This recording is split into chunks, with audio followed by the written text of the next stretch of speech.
I had a cold that's a little concerned. So Thank you. All right. Good afternoon, commissioners.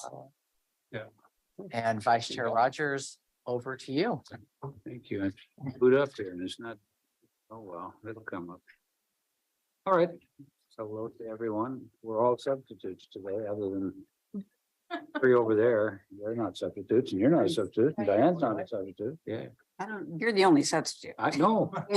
Oh, Oh, yeah, another substitute. I just thought you were time. everybody's got to behave, not like the substitute teacher. All right. Oh, yeah. Instead of doing our normal, I don't like our normal thing, so I get to do what I like to do, and that's I'm gonna go to Diane first. You always liked her best anyway. No, and I'm gonna go there. I don't have really anything to report as an update. The team's doing really well. They've transitioned into their summer out operations, and they're looking forward to the new fiscal year. That's it. That's it. Oh, cool. One substitute to another substitute. Thank you, substitute chair Yeah. Rogers. So I was asked to give a brief update or report from the Equity Leadership Council. And so we have been working on the civil rights policy, and it's being prepared for your board to review and consider adoption within the next few weeks. The employee resource group policy and procedure is being reviewed by OEICE and committee staff, which will eventually also come to your board for review. And then the Equity Leadership Council committees are in the midst of the annual staff membership recruitment. So each committee held an open house and an orientation video, which is posted on Horizon. And then the other thing for your consideration in your packet, there is a draft letter from AOC related to the Mossman order. And I've checked in with staff and heard, at least from county council and behavioral health staff, they would suggest or recommend that we do consider adding our logo to the letter. AOC would need to obviously update the date that's on the letter, and then we would add our letterhead, and we didn't really have any concerns with the letter as presented. And then the last thing, at some point, if you want to have a quick discussion about tonight, I don't know if you want to do that now or after everybody's leadership updates. What do you think? I think now is fine. Okay. Sure. Can we deal with the Marion County issue first, though? Sure. I read it. I didn't have a problem. Does anybody have a problem? Thumbs up. We'll put our logo in. So that's Great. dispensed. Thank you. Great. Then Easy. somebody want to address the one she's talking about tonight? Either go for it. You'd pointed to. So as you may have heard, there are a number of people signed up, at least 10 or 12 signed up to speak about the pods that are being put at the Aloha Methodist Church. There's an item on the consent agenda approving the contract to purchase the pods, and some members of the committee are concerned about that. So we expect some folks to come and speak. Last I saw, there were 6 signed up for the 2-minute presentations at the beginning of the meeting, and 4 signed up for the 5 minutes at the end of the meeting. And I'd suggest that you consider whether or not you want to remove it from the consent agenda, or whether you want to, Jess Larson is prepared to do a brief presentation. So we've asked Jess Larson to be ready to go before public comments so people can hear about the staff's position on this and then respond to the board. And then if you want, you could either put them all together. You can do whatever, you can waive your rules and organize it whatever way you think is best. My recommendation was give everybody an opportunity to speak, maybe make it 3 minutes rather than 2 and 5. Let everybody have their opportunity to speak before the consent agenda, or pull it off consent, make it an action item, and let people speak either at the beginning or by the action item.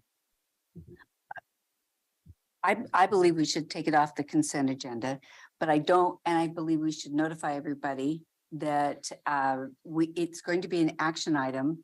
Speaking at the end is after the action will already be taken.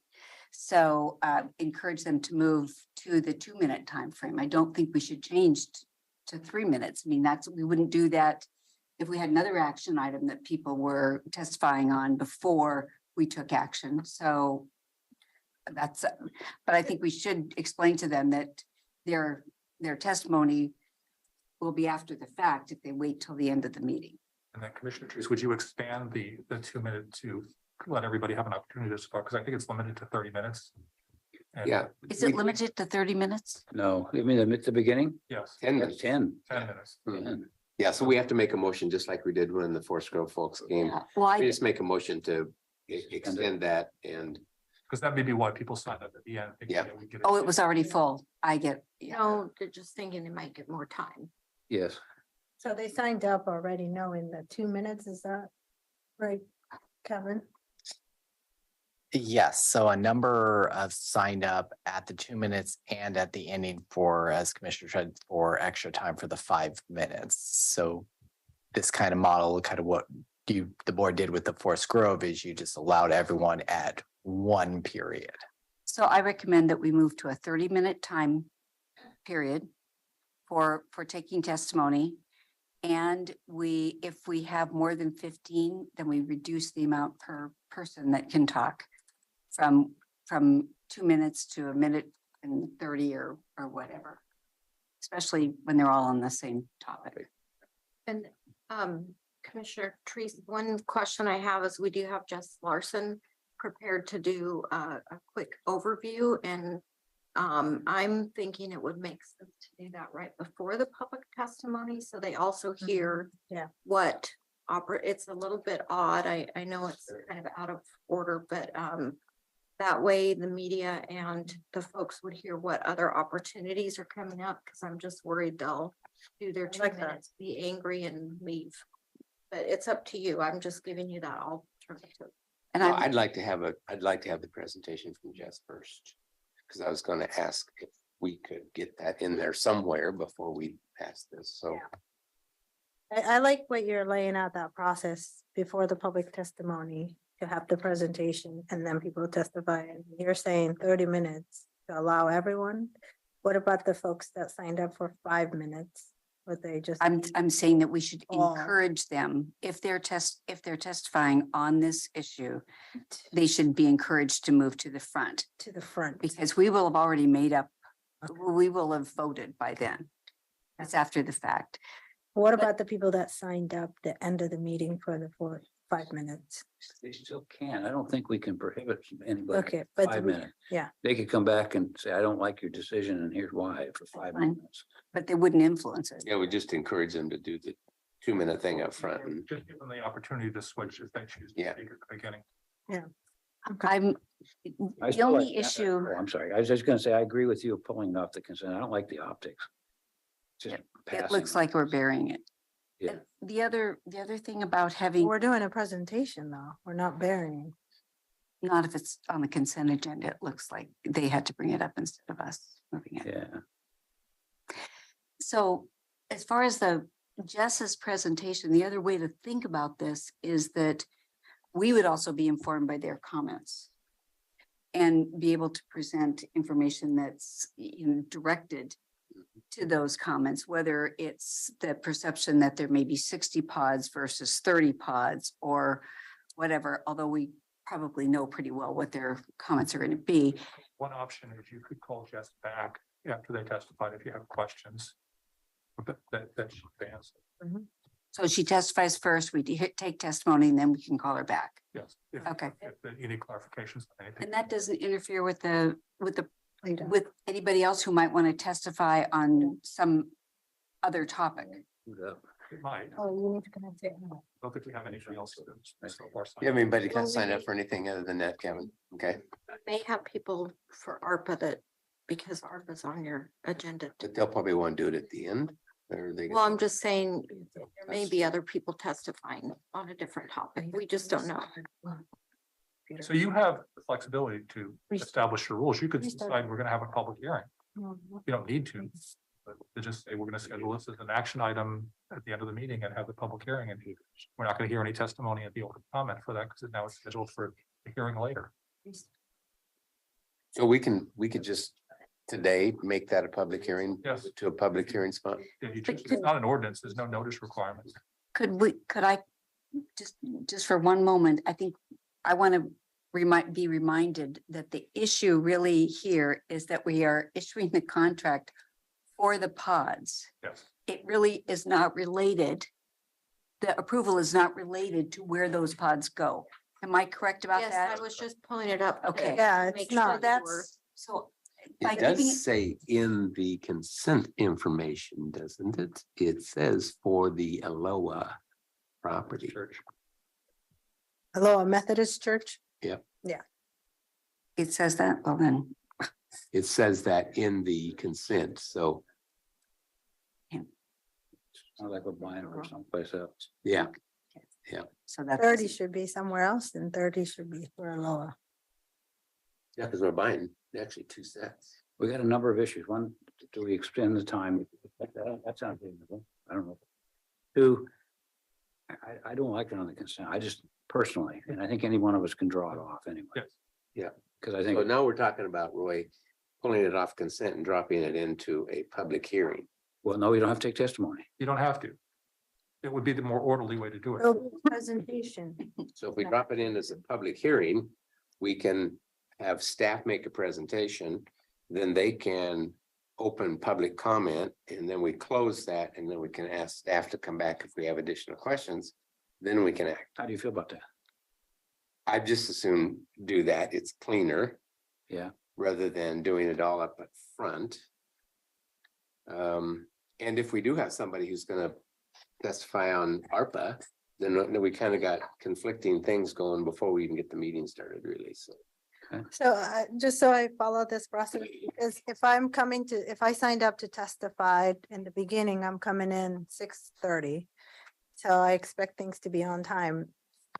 So in terms of process wise, you're saying do the consent agenda or absent that item. absent that item, where does the public hearing fall into? We have already conducted the public hearing before we did the consent agenda. Normally what happens when you put something off the consent, you put it back in at the end of the meeting. Consent is first, then we go from consent because then we go to proclamations, then we go to boards and commissions, then we There we probably go into the public hearing. Okay, It's an action Okay. item. It allows all of our staff who don't have any affiliation to call it a night too. mhm. So Kevin, if we did that, we drop that into F3? I still have a question. Okay, And It you're, would have to be before the proclamation though. why? We can put it anywhere we want to, but Yeah, but the people are signing up to do the test. yeah, they'd have to stay longer. So there's a call to order public communication. if it's a public hearing, that communication would occur right before the public hearing. And I think I'm just being sensitive to people that signed up and the time they're expecting to speak. So if the public communication is in the beginning of it, but now they have to wait. What if people are not waiting? Or Well, can't wait? If we had other things that took longer, I mean, that's, I mean, they can still talk it. They can. So still they do can it at sign- the open, at the. They could do 2 times talking then. They can I do, think you can prevent them. Yeah, right? You can't prevent them. Right? You can do two, if you have a public hearing and an open public comment, two yes, you different. can talk 2 different. Okay, You can't talk at the 2 minutes at the beginning and then 5 minutes at the end. You can't do that, okay. but in public. So if you wanted to add a public hearing, we could revise the agenda and add, we would move, because normally if you took it off consent, it would be F3. So we could move it and add it and then put under F3, public hearing on this item. So it's action we and don't call it that, right? And that's a legal term, public hearing. They had to be notified. What are we gonna call this? Just a you can just say, take public comment on it, take public comment? On this, yeah. on the action item. There's not a public hearing, it wasn't noticed. Thinking this through, Okay, I prefer the first scenario with moving everything to the public comment in the earlier part. I personally don't want to be in a situation where we're hearing from the public twice on this. We'll get the message in one time. It also, in my mind, when we move it to the end and we're shining brighter lights on it, I think it gets outside of the proportionality of a contract to purchase the pods. We wouldn't put it on consent. Right, I'm happy to pull it off consent.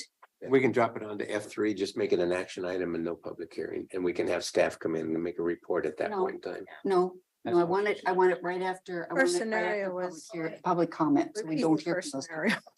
I just want to throw one We're not- one more piece for your consideration. If you did it earlier in the agenda. I wouldn't say Um, that, Okay, you know, never mind. never mind. Never mind. My attorney says. My attorney says zip it. Thank you. Attorney So as I client understand privilege. it, the recommendation is to expand the open comment period at the beginning. Announce that that the board is going to pull that agenda item from consent and make it an action item.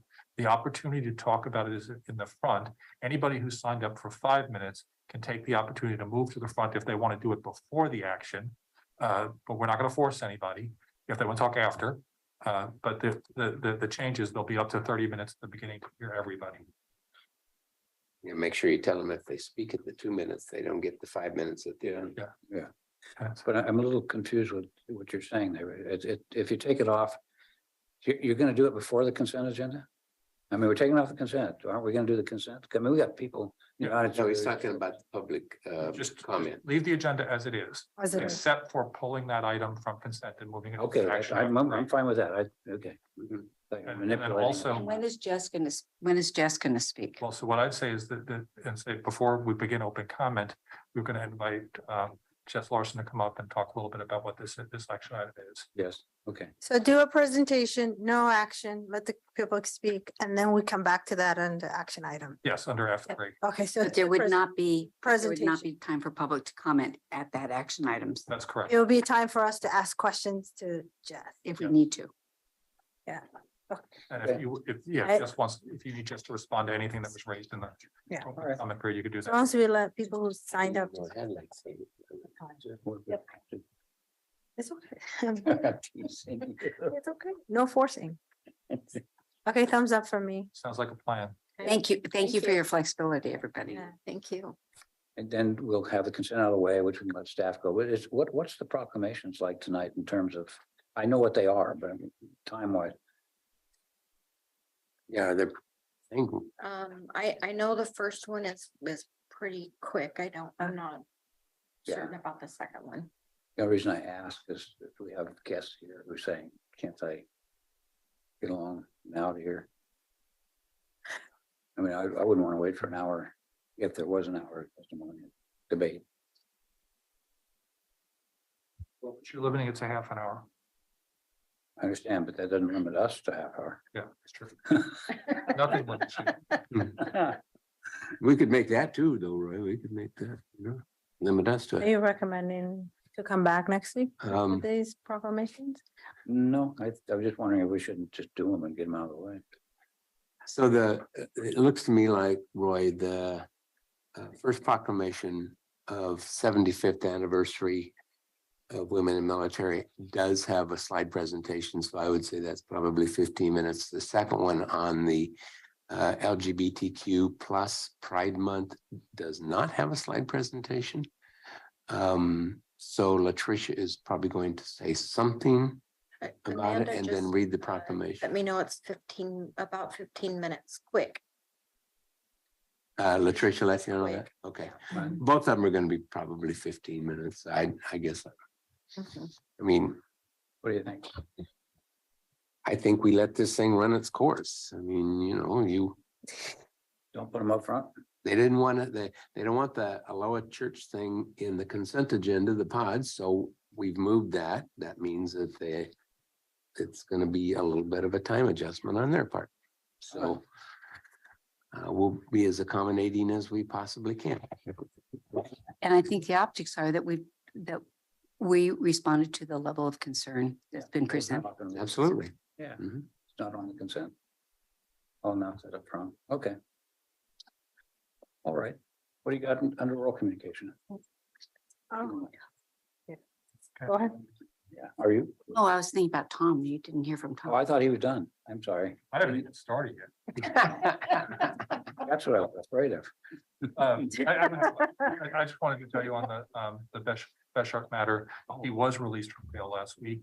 But with a direction that he can't return to the property. They found him a place to live that's away from the property. He can't be in contact with his neighbors. That's all I have to report. Oh, wow. Who is they? The court, I'm sorry. The court What? found him someplace to live? No, I don't know who found it. There's a person identified who I don't know. My guess is that the DA was insisting on no contact Mhm. with the neighbors and an exclusion zone from the neighbors. So he had to come up with some place where he could stay that was not his house, and he did. And Okay. the person identified. I just, I don't think we've been able to identify that he has any family around, so. Yeah. So yeah, okay. Okay. The person did not have the same last name. Okay. That's it. Thank you, Tom. I didn't mean to catch up. Done. Yeah, now I can go, Roy, or, and then we'll just go down this thing. In terms of updates, I had the Regional Toll Advisory Committee this week. As many of you know, the governor stopped or directed ODOT to delay tolling until 2026. So yesterday's meeting was an opportunity to sort of reflection and listening session, giving the announcement. And it was a really good, productive listening session because the director was really asking hard questions around like, how do we pivot this project and how do we pivot tolling and what do we do next? So that was yesterday, and look forward to what ODOT heard and what they synthesize from that discussion. So I'll keep you posted. And then the statewide rulemaking is this week as well. And that's going to be also moving forward because tolling has stopped, but the work has to keep going because 2026, we're going to be having toll collections. So we're going to keep going with the rulemaking process. I'll keep you posted.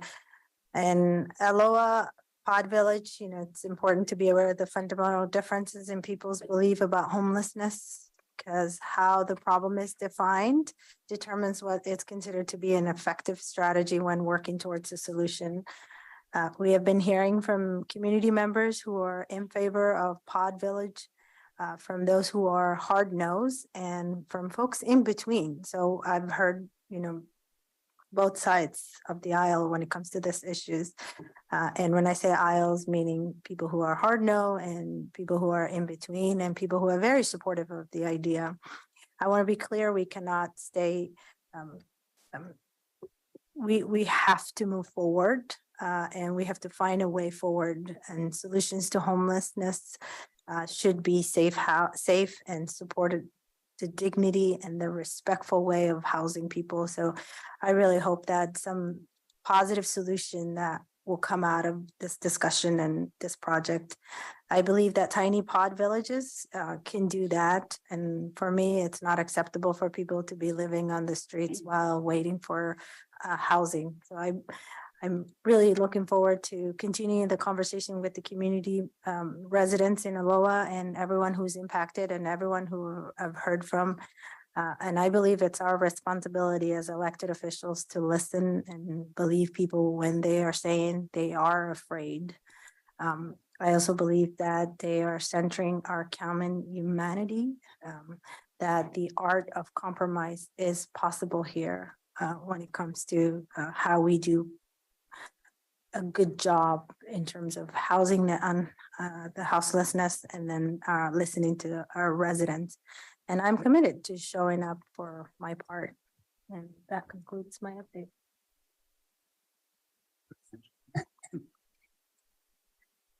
Well, let's see. Last week was busy and this week it just doesn't seem like it stops being busy.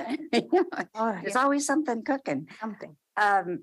I had a constituent meeting this last week.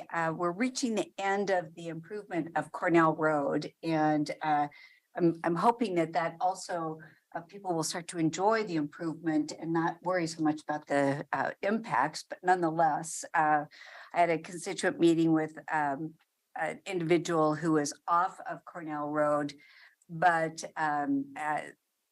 her water meter had to be moved and there's some other issues. Risk management is handling the issue, and I'm comfortable with where we are there. And special thanks to Megan for drafting the response to her. Thank you, Megan. Last week was the ERMDAC meeting. The agenda items included the discussion of the pedestrian and biking improvements program, the status of the selected projects, and the 150% list. The ERMD budget update, and bottom line is the group is really struggling to compile the list for the pedestrian biking improvements program. Each member is now tasked with compiling and ranking their choices. The next meeting is going to be more of the kind of trading around to determine what makes sense to be on the list for consideration by the community. And I just want to remind you all that I don't vote on these things because the decision from that group, from ERMDAC, comes here for decision making. But they're really, I'm impressed with their commitment, and they're really trying to work through these issues. I attended the Community Action Board of Directors meeting, and the agenda there, it was an update on the utility assistance program and an update of the impact of the governor's emergency order on community action related issues. So the Homeless Plan Advisory Committee was last week, and those agenda items included an economic update from the Oregon Employment Division or Department, and an annual work plan presentation, including information on the housing inventory count and point in time count, and also a legislative update from Aaron Doyle. Last Friday, I testified on gain share, and this was, I testified to the Joint Tax Expenditure Committee on HB 3457. And this is the bill that limits gain share to 5 million. So you're all aware of this. Aaron drafted testimony for me. It was long. We had to cut it down because we were limited in time. But I went over time and, said to the committee, I hear the bell, but this issue is really about Washington County. So I need to finish what I'm here to say. So, and Since you drove down there. yeah, well, that's exactly right. But You drove the, oh. well, I think I really feel that it's very important to be in the room on issues that are of this magnitude. And Catherine was busy. Aaron and I talked about it. It just worked out for me to be able to do it. So the other people testifying were Bill Berg, Mayor Callaway. He was calling in from DC where he's meeting regarding the CHIPS implementation. So and that was pretty powerful. Duncan Wise, Representative Sosa, Louis DeSitter, and people from Tax Fairness Oregon, among others. So there was a healthy crew of people there. I did talk to Representative Nathanson afterwards, and she's one of the co-authors of the bill. And I said, I'm sorry that I went over time. And she said, no, you had a valid point. So I don't think I burned any bridges in doing that. She apologized for waiting till the last to call me up. And I said, well, it's okay too. So I attended the Metro Strategic Targets meeting yesterday. And it was supposed to be, I thought, elected officials. There were just a couple of us there, but it was an interesting meeting at my table. Peter Branham was at my table, so I had a chance to kind of get to know him, and Skylar from Tigard was at my table as well. So we were basically offering what we would like to see in 2028 in the arenas of housing, economy, and environment. So I'm not sure what your discussions are going to be like. I think you're going this week as well. So, but she was a good facilitator, say that. This week is MPAC, and the agenda is the update on the Oregon Housing Needs Analysis from Ted Reed. He's on the Metro staff. The High Capacity Transit Strategy update, the report and recommendations from Ali Holmquist, again, Metro staff, and the 2023 RTP update, and that's the report on the project list input and the draft system analysis findings from Kim Ellis. So that is Wednesday, and then we have a check-in, both Commissioner Fry and myself, with Mayor Beatty. Oh, I'm over time. And we have we discussed the meeting with the Friends of Alpenrose this week with LUT staff, and I'm really comfortable with the way we're proceeding there. Thank you. Sorry. I got a question. Other than them being polite to you, did you sense the legislature at all attuned to our issue? There was a lot of garage doors down, Yeah. not much input. I think that there is some, I won't remember his name. The fellow that, I'll get it and come back to you. I think he's from Coos County, wanted to inform us about some negotiating tactics that we may have missed out on. It's like, I don't think so, but that's okay. And I politely said I'd prefer not to have that in the hall, and we'll discuss it in his office. So one other thing I forgot, Representative Helm has asked for a letter from us in support of TVWD and the water project. So I'm drafting that, and I'm just giving you a heads up. Right, it's, I don't know what the issue is. yeah, it's about funding. I was gonna say that this cost overrun stuff and they're out of money, yeah. So, and I'll be bringing that back next week. Now, That's great. Okay, what, you took Nafisa's 2 minutes that I was gonna take, so. Oh, I'm glad I didn't go. over. So I am gonna be relatively quick because the end of it, I'm not gonna be quick. So had a GPI meeting, they continue to work with their two consultants on how they market Portland and how they make it more attractive to businesses to move into the city. Had a, What is that ship's name? is Ladies? this about you? this is, hey, you're showing my slide presentation already, Kevin. You're not supposed to be doing that. Showing, you're gonna have to wait. Oh, okay.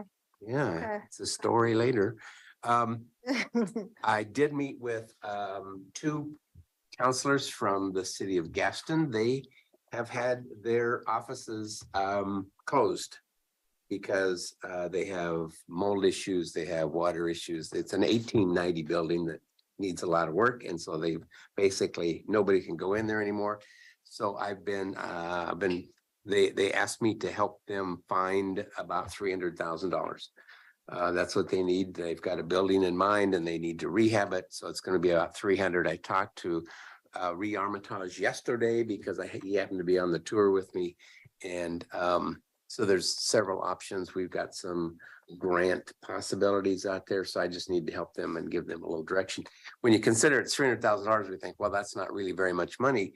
Their entire budget is 1.1 million. So it's 30% of their budget. So it's not like they have a lot of money. Had a great STIA meeting at the Pittock Mansion. Had a constituent meeting about the CPO program. Met with Zach Lindahl. He is now working with Ziply Fiber. And so he gave me their mapping of out in the rural areas, what they'd already done.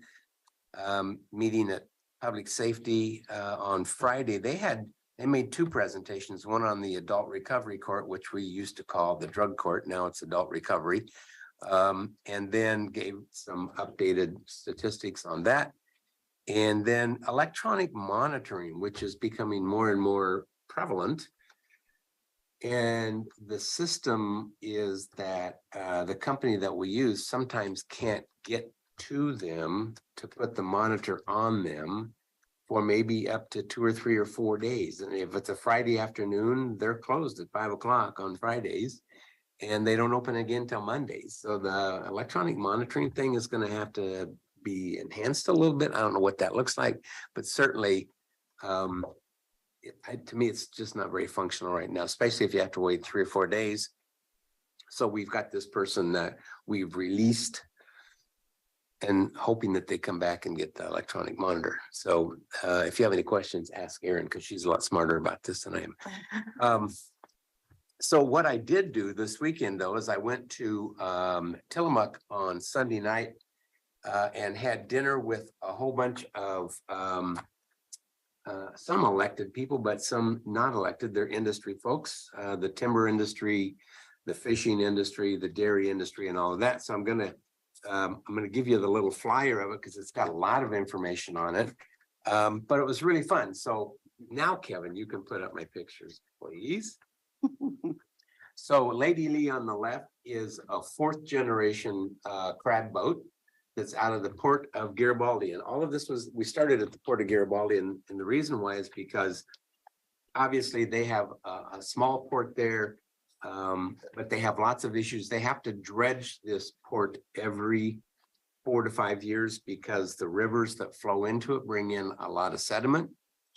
And they would love to deepen this port a little bit and expand it and make it more available to a few of the bigger ships and things like this. But the Lady Lee was 4th generation. And there was a lot of boats up and down the docks there that were all 4th and 5th generation family owned businesses. So it was very cool. The next one over is no, go back there, my seaweed. So you think, okay, who the heck would eat seaweed? Well, there's a company at the Port of Garibaldi that is growing seaweed. And it is becoming very, very popular, primarily because see all the vitamins that it has in there, vitamins A, B, B12, all of those things. And so it is becoming popular in a salad condiment, I guess you could call it. So I ate a piece of it right out of the tank. And it was salty, but it was pretty darn good. Yeah. But Jerry. not to be confusing this with the stuff you see. Not to be confusing this with the stuff you see on the beach. Oh, Okay, so that's not the same stuff. This is much nicer. And it does. It looks a lot like kale or some of the leafy salad stuff. It's actually pretty good. He had probably 10 tanks of this stuff that they were growing, and he's getting it out into the Whole Foods and the. So anyway, that was my healthy thing. Watch it, Roy. It's your turn here in a minute. Okay, next slide. So this is the spot is a store, of course, on the Port of Garibaldi, and that's where I bought some crab and brought it home before we left. But anyway, this guy talked a lot about the retail business. So when you look at the industries that are at the port there, some of it, a good portion of the product they bring in actually never sticks around Oregon. It's shipped out. And a lot of it goes across the pond. So to Asian companies, or countries. So this guy talked a lot about, he was trying to, of course, enhance his store. He had, some great fresh fish and things like that in there. So that he was just one of them that presented. Then the next one on the right was our 3rd stop of the day. This is a dairy farm in that's a little bit north of Wheeler. They talked about how the dairy industry has changed a lot in the state of Oregon over the years. Just FYI, we have 127,000 milking cows in the state of Oregon. These folks here had about 300, but they've also realized that they can't exist on dairy farming. So next pictures. So this is 2 more products that they have here. They have hogs. They also actually had beef as well. And then the chickens on the right. The reason I took a picture of them is because just standing there, they come up, gathered around, untied my shoes twice. Really? They love my shoelaces. So yeah, they're all around. They're very, very friendly. And there's they're actually building a hen house so that they can, of course, control the where the eggs are laid and things like that. But anyway, so they're looking at, of course, beef, pigs, chickens, and of course, then dairy cows. They have a baby calf born every day. Wow. So that's the chain that's going along there. And there's a whole procession of the little ones, of course, when they're new, they have their own little cage.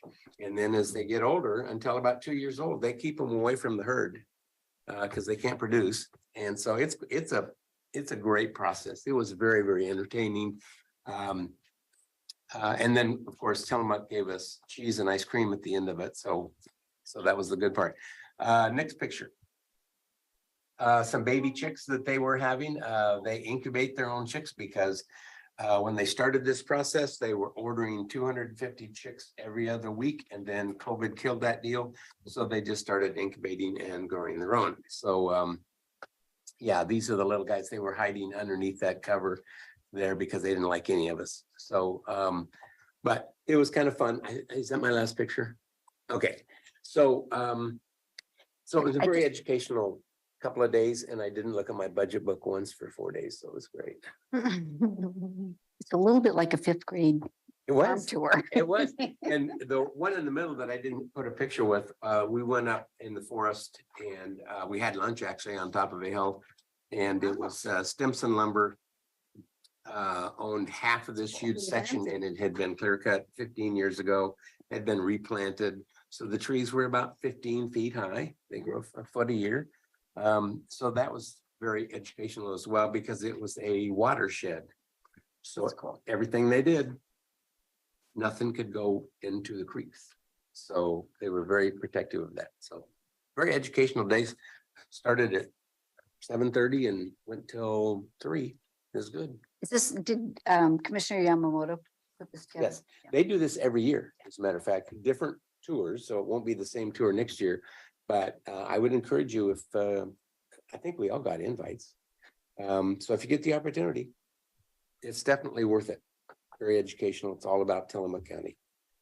So, I mean, we could do the same thing for Washington County. I think still needs a break still. Megan will arrange it. Oh, good.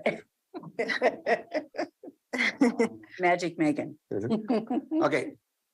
So my 5 minutes, I just got done. My 5 minutes. That's Yeah. perfect. Well, sort of. It's up to you, Roy. Roy made I'll do a it fast. unanimous decision to suspend the 5-minute Yeah, rule for you, I Jerry. know you I were know. excited. Nice to see you excited. Yeah, well, it was nice to get away from the freaking budget. Can I say I that? didn't get my little meetings in this week because I guess nobody asked me. That's okay. So I have a WEA board meeting tomorrow morning, tomorrow night. Talking at the CPO 4M, which is Metzger. That'll be interesting there. I'm sure I'll have lots of questions on the park and where we're going with that. And the mayor's annual meeting at WEA is on Thursday morning, which I will be there. And then on Friday, I have that meeting I think we all have with regard to the West Side Commons in the interview. So that's all I really have.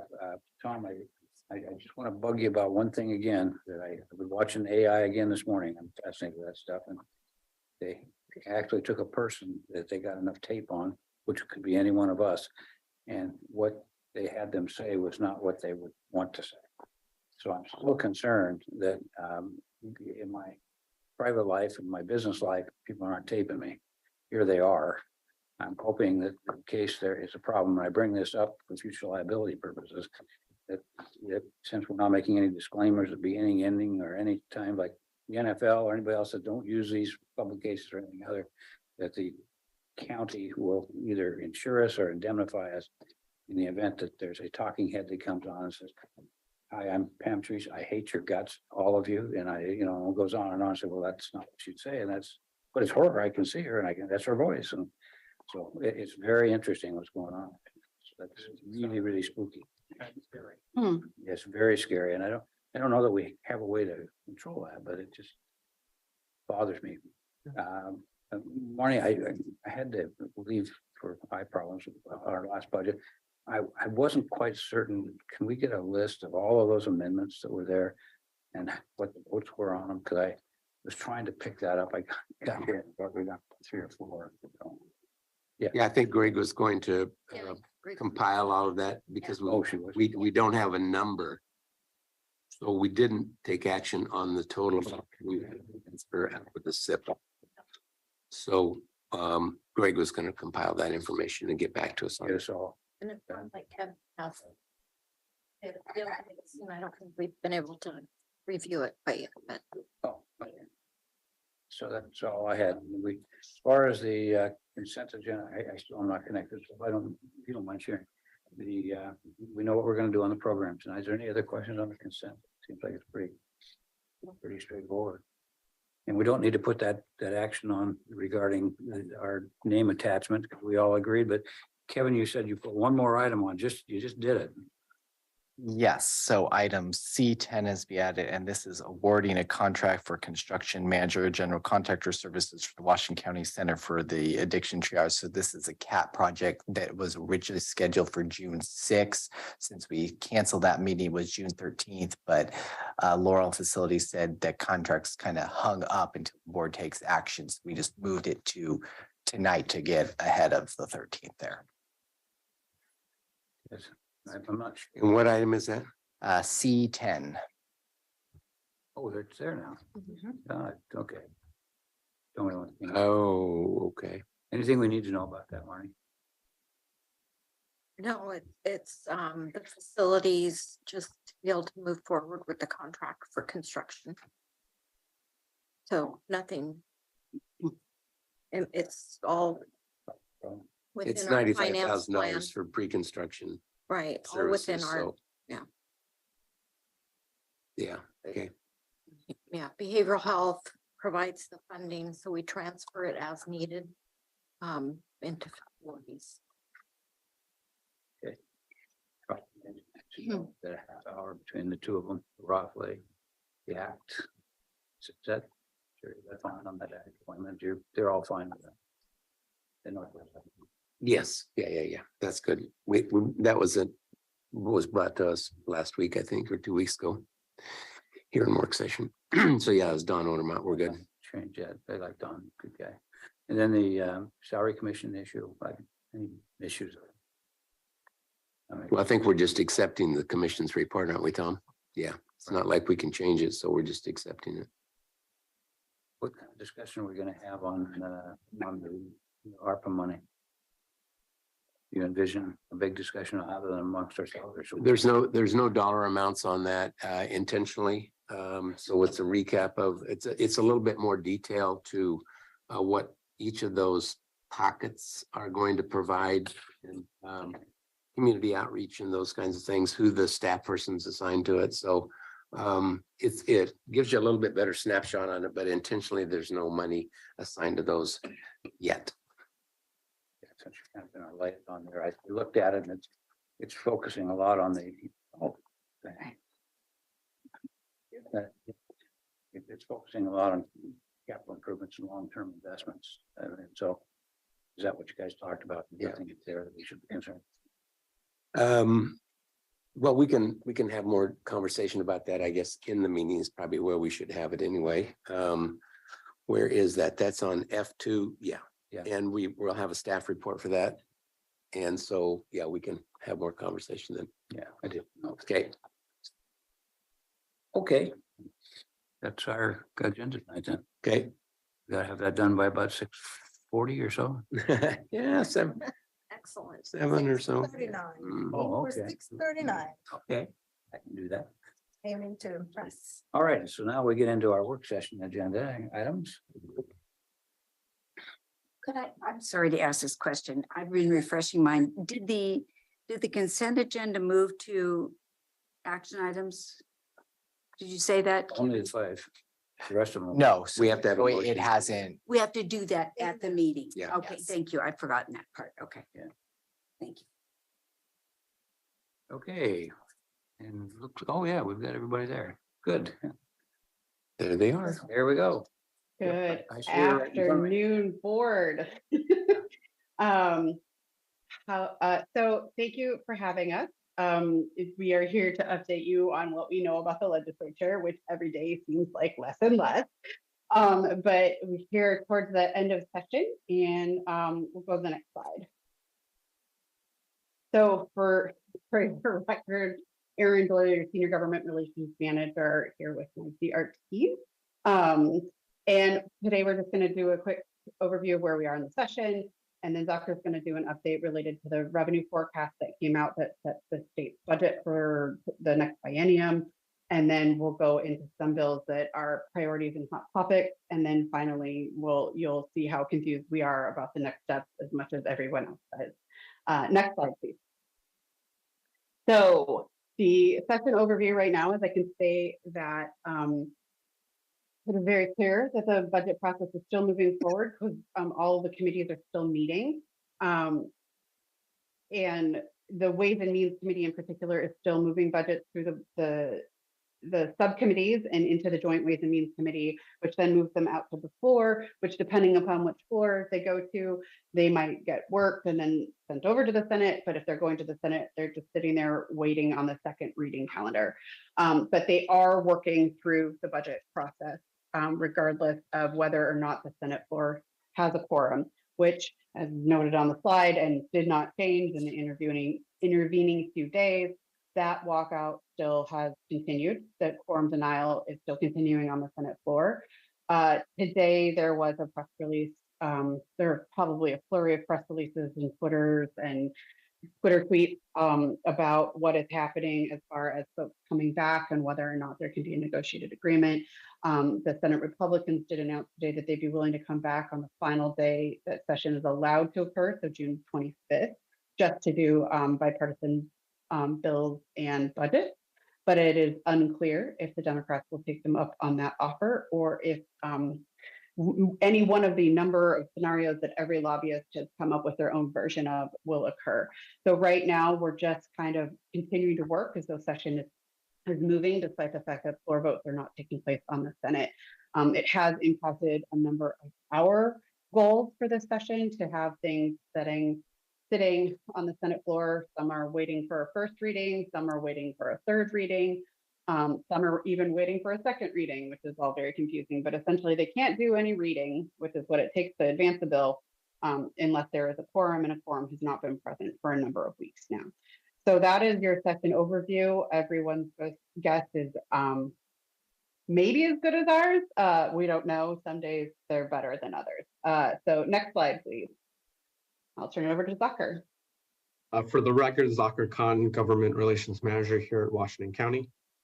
In the wake of everything that Aaron just presented on, there's some good news to announce. So all such and long, from the budget writers to the presiding officers, we've seen a really pessimistic revenue outlook. But that all changed last week on the 17th, in which the revenue forecast came out, and it was announced that the legislature will have $1.9 billion extra money to spend. The economy is doing very well and the revenue is doing really well here in Oregon. Which has resulted in a $5.5 billion kicker as well.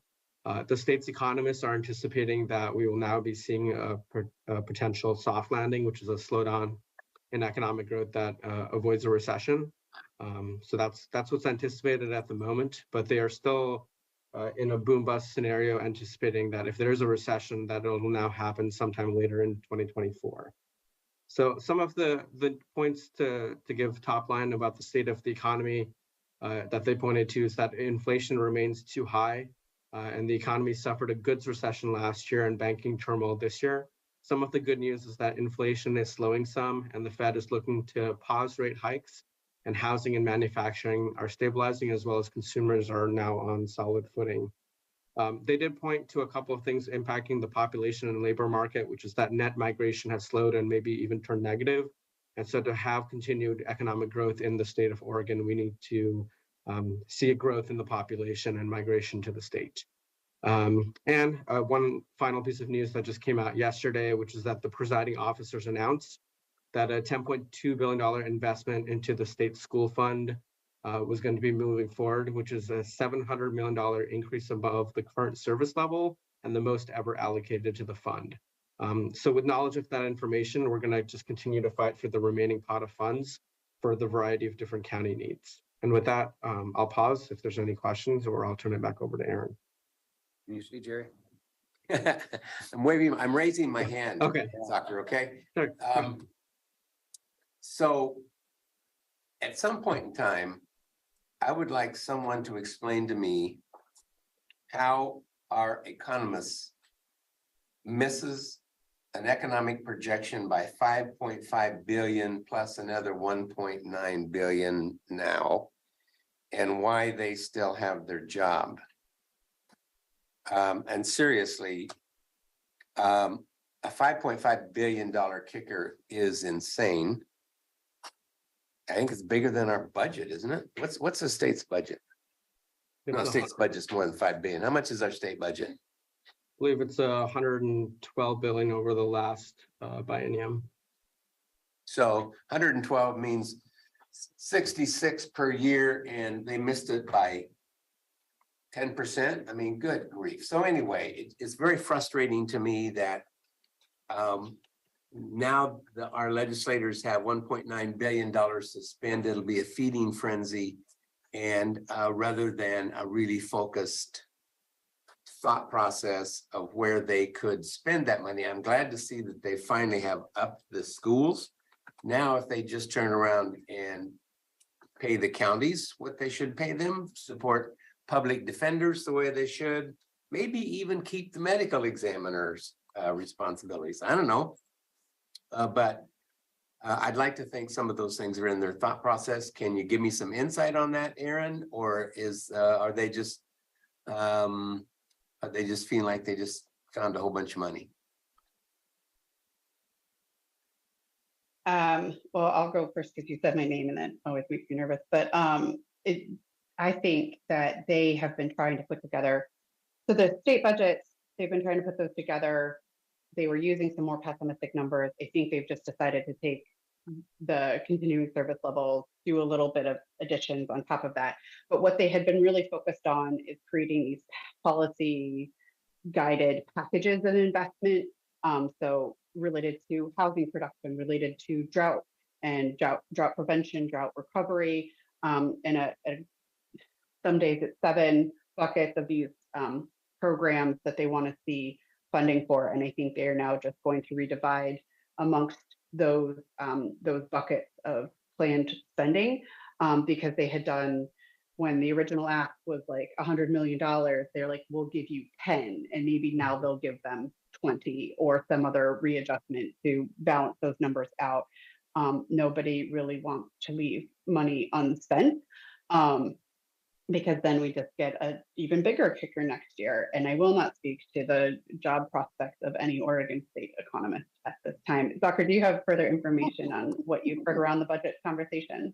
Yeah, I'll say, just to further Aaron's point, there were a number of different policy option packages that were created. And I think as they were going through the analysis of those different packages, so this is on a state administrative level. Say, for instance, the Oregon Health Authority has several of them. They were anticipating, I think, having to come down on those numbers, and I think you might see some readjustment of those packages. I'd also say too that they've been working for a couple of weeks now on a behavioral health package really focused on adding residential beds. And as I've been meeting even with people who are working on the capital construction committee, that's the committee that would kind of choose allocations for the Center for Addiction Triage and Treatment. The budget projections are actually increasing optimism as to what can be funded. So I'd say it's very helpful for the county's perspective, but it's about getting in there and kind of getting that face time and making sure that the county's priorities and the needs are really articulated to the individuals who are working on the budgets. Okay. I have a question as well, and maybe it's a naive question, but anyone who follows the money would say that Intel is pouring a lot of money into the states, hence the increase in the income taxes, hence the increase in revenues. Why, in both of your opinion, would someone from our own board, like Commissioner Treese, go down there and testify and not get just a rounding applause and slap on the back for having us stoke their economy? What's really going on behind the scenes? Taking a deep breath, and I was going to get into this on some later slides. So actually, if we could just move ahead, and are there other big revenue questions? Because I'll just get into this. So, well, these are the hot topics, and so I'll just go to the next slide and hit on economic development and kind of answer your question as I go through this, Commissioner Rogers.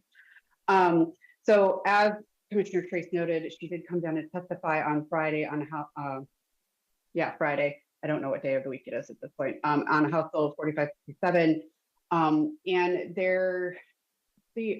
while the garage doors were kind of down, this was a public session. They didn't do a lot of questioning. They kind of just only covered the bills related to SIP and gain share reform in House Bill 3457 and House Bill 2199 on enterprise zones. And there are two schools of thought related to the direction that the legislature is kind of pulling back and forth on.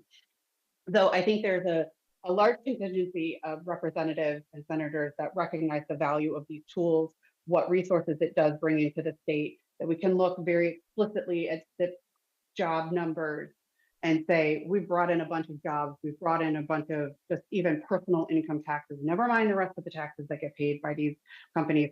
And it's not just Intel that grows, it is the people that feed up the ecosystem that are locally created and growing because of investments that we have seen from those bigger corporations, creating opportunities for a lot of other job development, workforce training, and other types of economic opportunity for smaller shops located here in Oregon that then have international impact. That messaging very clearly came through from a number of different sources of folks who testified, including Intel's lobbyists. It also came through in the testimony that was provided by a number of representatives who basically said, these bills are not the direction we should be heading. So there are folks that do recognize the commitment it takes when we do abate property taxes that then turns into opportunities across the board and has a statewide impact on the statewide economy, but also on statewide revenues.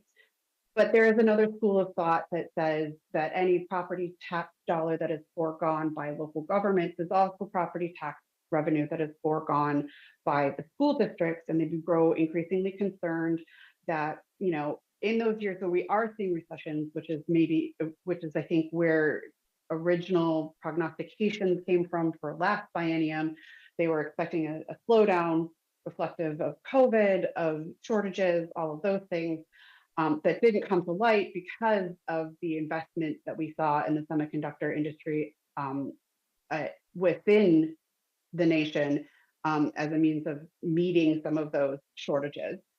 So those folks anticipated smaller budgets, which means it's more challenging for them to then backfill using the revenues that are created from these jobs and the general fund income that the state has to backfill any property tax exemptions that are lost at the local level for the school.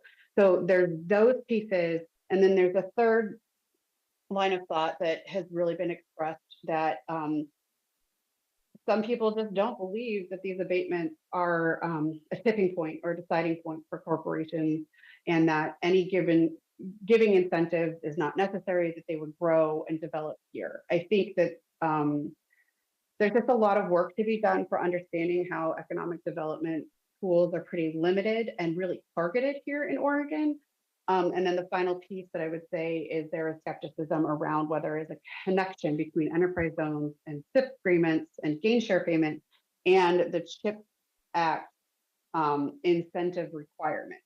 It's how I'm going to phrase that. And I think that it is just somewhat of a misunderstanding at the state level as to how well and how much we negotiate these SIP agreements to have overflow benefit, but also a short-sightedness when it comes to easily identifying enterprise zone projects or SIP projects that have had these profound impacts on the revenue. So we are putting forward Business Oregon. They did an assessment of the property tax abatement tools that are on the books in Oregon for their return on investment to the state's revenues. And SIP agreements across on a statewide level have a 6-to-1 return on investment. So that's not our research. That is the research that the state itself has done for enterprise zone. It's like 29.5 to 1 return on investment. For long-term rural enterprise zones, it's for every dollar abated, $1.18 comes in revenues to the state. So, you know, they're all pretty good returns on investment. That messaging there's some skepticism there as well. Just I think a matter of, do you believe that abatement programs are truly incentive? And I think the business community is starting to speak up and say, no, these are really important tools for us as well to negotiate and figure out how we can grow, expand, or place ourselves within communities across Oregon.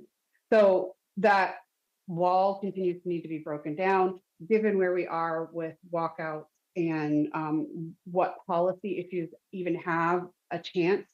So depending upon if they can negotiate an agreement, what's on the table for those agreements. I think the extension of gain share and E-zone is on the table for things that people want to take home at the end of session. But if there has to be a negotiated agreement for bipartisan and budget only bills in order to get through this session, I'm not sure that anything will happen related to the extensions. Fortunately, we do have another short session and an interim in which we can continue to make our case and continue to have the conversation about how important and vital these tools are and where we can see modernization that doesn't make the tool, any of the tools, so unflexible or non-workable for half of the people that have to sign the agreement, or all of the people that have to sign the agreement. That is probably going to be left to interim conversations as well. One of the other scenarios that I didn't really talk about is they could, kind of gavel out this session without passing a budget.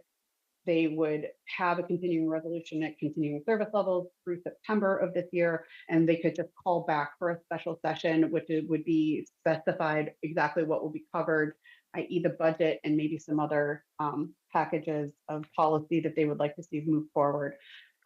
So there are many ways in which we can continue to work this issue, and we will continue to work this issue through this session.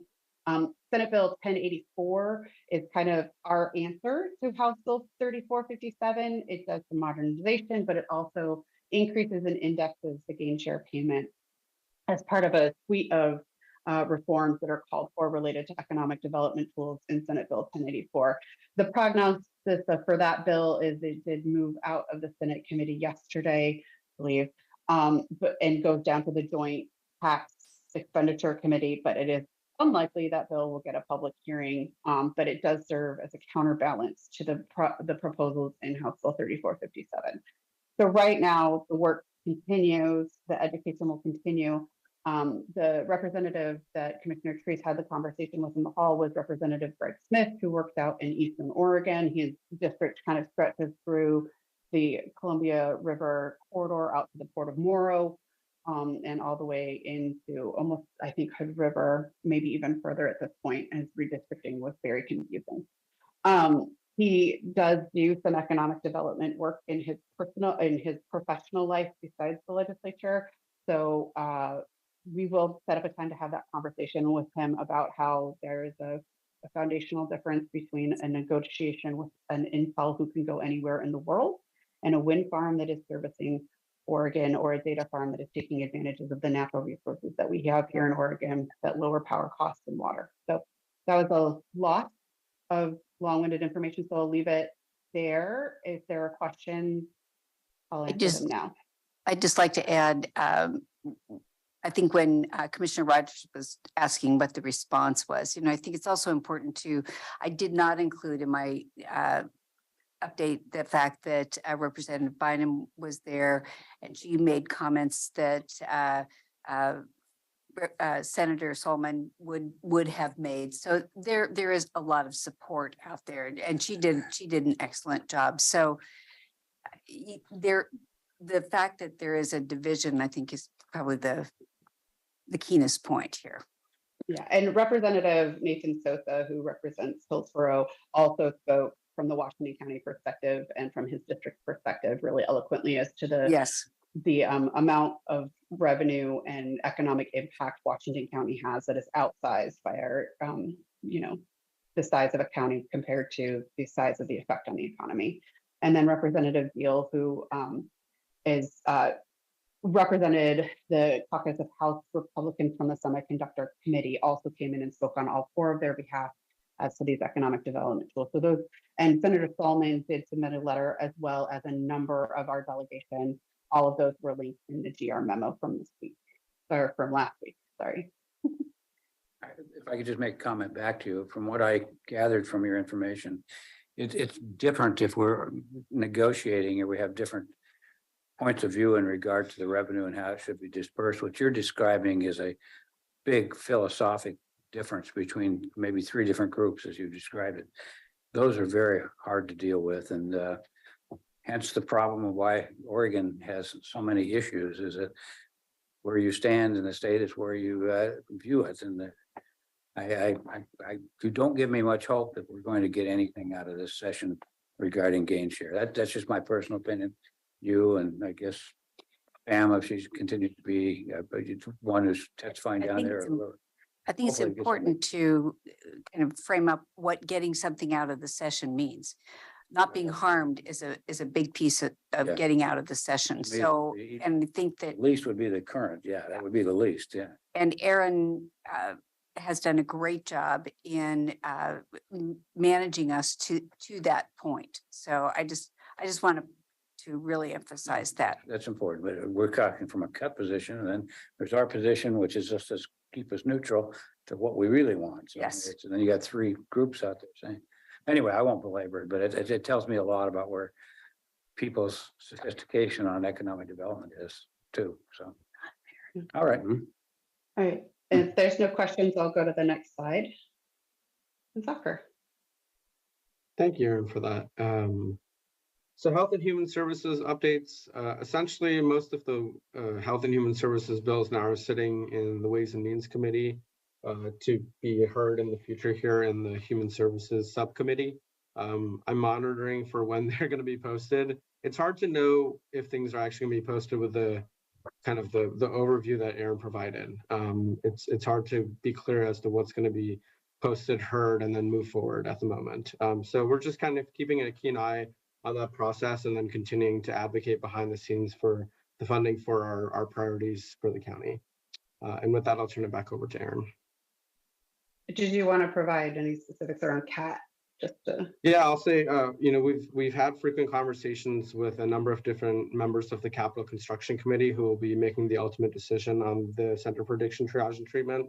I've received a warm welcome, and I've been told our ask is even moderate, so to speak, compared to other asks that are out there. So that is, getting funding directly for it is our first priority.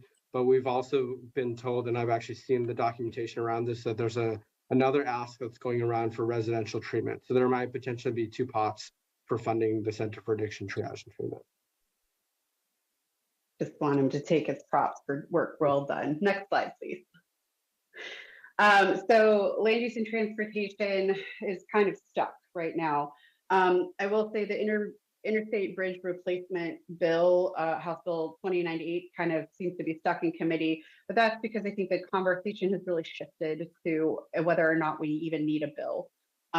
Given that the new expectation that the notice of funding opportunity is not for the mega project, which is what IBR would be, at the federal level won't come out until June. The rush to have the funding set aside for the local match is not as necessary. So they're looking at just including it in that overall capital construction bill and setting themselves up to have that expenditure over the next 5 biennium to make sure that the funds are there for the IBR local match portion.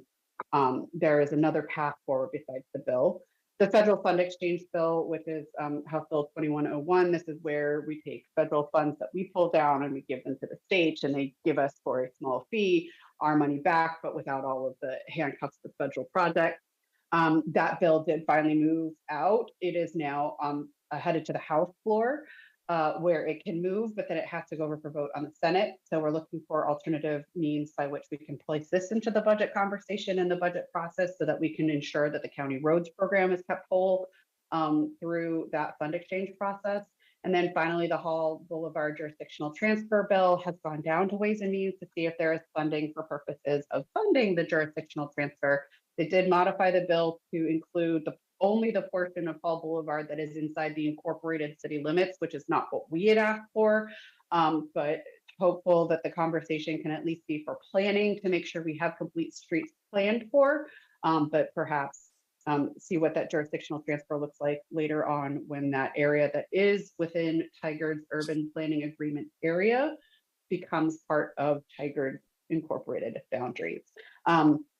So that bill has moved forward. Representative Bowman does express his heartfelt thanks for our support of his ask and does understand that unincorporated 0.75 miles is also probably should be planned for as part of a transfer process and at the end of the day, but it's right now about getting that bill over the threshold for him as a take-home priority for Representative Bowman. If there are no questions on that, since you're tiny, I can't see hands, so I'm going to assume there isn't. Next slide, please. Public safety is something that we haven't caught up on much this session when I've given my presentation, so I just kind of wanted to outline some of where we are on a number of these things. Community corrections funding, we have a new community corrections director, and Nate joined me this morning in a conversation with co-chair of the Public Safety Ways and Means Committee to have a conversation about making sure that community corrections funding at the state level, using that additional resource that was identified, really should be trued up to continuing service levels at a minimum. Talking through some of the challenges of what a population-based assessment with Measure 110, but also an increased need and efficacy of the best practices systems that we use in our community corrections program.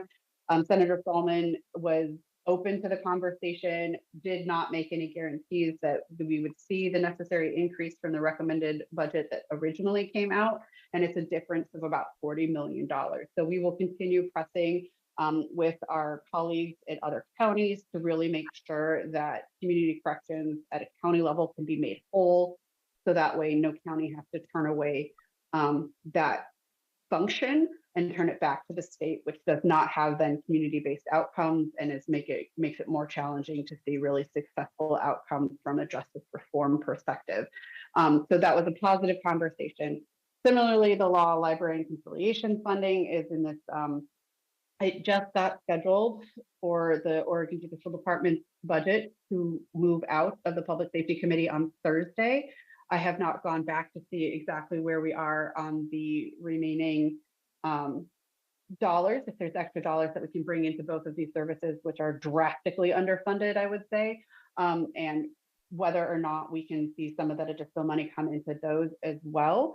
I will also mention that Senator Solomon, speaking to the Oregon Bar Association in one of their Ways and Means subcommittee hearings, where they were talking about a referral process and getting folks in touch with attorneys, she mentioned how important our law library is, gave a very explicit shout out to Lee Van Dusen, our law librarian, of the amount of effort that he puts into creating a space where he is super effective for members of the community, and how much he appreciates his insight about how law libraries can be effective partners, meeting low-income folks, referrals to the Oregon State Bar Association's new programs that they're looking for funding for, and that law libraries are a true, deep resource within the community. So I just wanted to share that information back out, and then use that as a leverage point to the legislature to say, well, then you should fund them at a level that doesn't put them in dire straits at the end of every biennium. So that conversation also continues to be ongoing, similarly to the conciliation services that are provided in part by state funding, and making sure that we are able to do what it takes to get those services to the folks who need them most. So those funding conversations will turn out in the next couple of days, and we will figure out just how much they're willing to reinvest in successful programs. And then the final thing on the slide is the aid and assist conversation. I understand that the board did agree to put their logo on the Marion County letter. I would say from a political perspective, there might be a need to pause on that, but I'll leave it to your discretion to finalize that decision about sharing our logo. I think that there have been some ongoing conversations about what is and is not possible with the state budget and the Oregon State Hospital. As I provided my update to the Public Safety Coordinating Committee on Friday about where we are in the process of finding these beds and the Oregon State Hospital status, there is just a huge workforce shortage, as well as a number of bed shortage. And so some of the policy recommendations that have put forward in the letter might be a challenge, because if you don't have the staff, it doesn't matter what the policy of the state is, you can't return people to a place that has no room and has no ability to provide the services, and be that the community or the state level. But we are working towards a process by which we can find a solution shared between the state and the county that keeps us in compliance with whatever the federal orders end up being as we continue to litigate the Mockman question. There is a bill, Senate Bill 1097, which is stuck on the Senate floor for first reading. So it barely has been introduced at this point. It was the day that quorum was first denied, is the day that it dropped to be introduced. And it was a compromise agreement between the state and counties to provide resources to cover our liabilities while we find a solution that we can contract around, be it a liability insurance pool, or trying to discover if there is an insurance tool that can be taken on, not just by us as the county as a service provider, but by our private partners as well who work in this space. The Association of Oregon, oh, now I forgot the acronym. But the folks who work in the mental health space that also provide these services, including those residential treatment facilities where there are liabilities that they have to cover should things go awry, and finding the insurance for that, it seems to be impossible at this point in time. So instead of pursuing that bill at this point in time, we are looking to the budget process to allocate a certain amount of funding, as well as what is called a budget note, which is basically an instruction to a department or to the Department of Administrative Services to pursue a policy outcome of some sort within the budget provided to the organization. Those budget notes are not nearly as binding as legislation is, but they are a step toward at least opening up the conversation. So the budget note would be explicitly that they have to bring together a work group. I would imagine that Washington County would be a strong participant in that work group, given where we have been in all of our conversations with our partners and the lead that our general counsel's office has taken in so many of these issues in representing the county perspective when it comes to aiding and assisting those who cannot defend them, or who are not mentally fit for trial at the time that they're turned over to the state. So that's kind of the broad stroke update to public safety, and I'm happy to answer any questions. Question? Not seeing any. Okay, next slide, please. So I made this slide last Thursday, hoping my question marks would turn into exclamation points, but they did not. We continue to work as we can to see policy and budgetary outcomes that we know are priorities of the county. But until the legislature decides what the legislature is going to do as far as solving the impasse of having sufficient number of votes on the Senate floor, we will continue to do that work as though they are coming back on the last day and are going to do all the things we need them to do. So next slide. There's been a lot of chatter amongst lobbyists about what this legislative calendar can and should look like. As you can see, the constitutional sine die, the last red box on that calendar is June 25th. The question now is, what will they do if they cannot reach an agreement as to whether or not folks are going to come back and what they will cover if they do come back? It's a question of, can they gavel out the session? Not really sure if you can do anything without a quorum, but also they really want to get their budget process in order, have the budgets kind of aligned and agreed to, so that as they continue the negotiations, everybody is agreed to when they come back, which cannot happen the special session cannot be called until after June 25th. You can't call a special session in a time frame in which a regular session should occur. So right now there's a lot of swirling rumors about, will they do it, on June 26th? Will they do it on July 10th? Will they do it sometime in September? All of those things are at the table. I think most of it is now up to a negotiated agreement as to what they will talk about and when they will talk about it. And at the end of the day, I think you're as educated on this as we are just reading the papers. So with that, last slide, thank you for your time and consideration, and happy to answer any questions that come up in the meantime. We are not scheduled to come back for another work session until after session was supposed to sine die, but you have our weekly memos, and you have our cell phone numbers and our emails. You can send us any information requests you might have, and we will do our best to answer. So thank you. So Erin, this is Pam. I don't know exactly where where we are in relationship. I think I heard you say that you would prefer that we paused on the letter with our logo. I think we need to have a little bit of discussion about that and before we end this piece. Am I alone in that? Do you want to respond first before? Well, I think Aaron probably has the most up-to-date information. The staff that I talked to were responding to, do we have similar concerns about the Mossman order and the impact to the community? So I'm happy to hold off and just see what happens in the next few weeks. So was there a timeline on the letter request? June Second. 2nd, I think.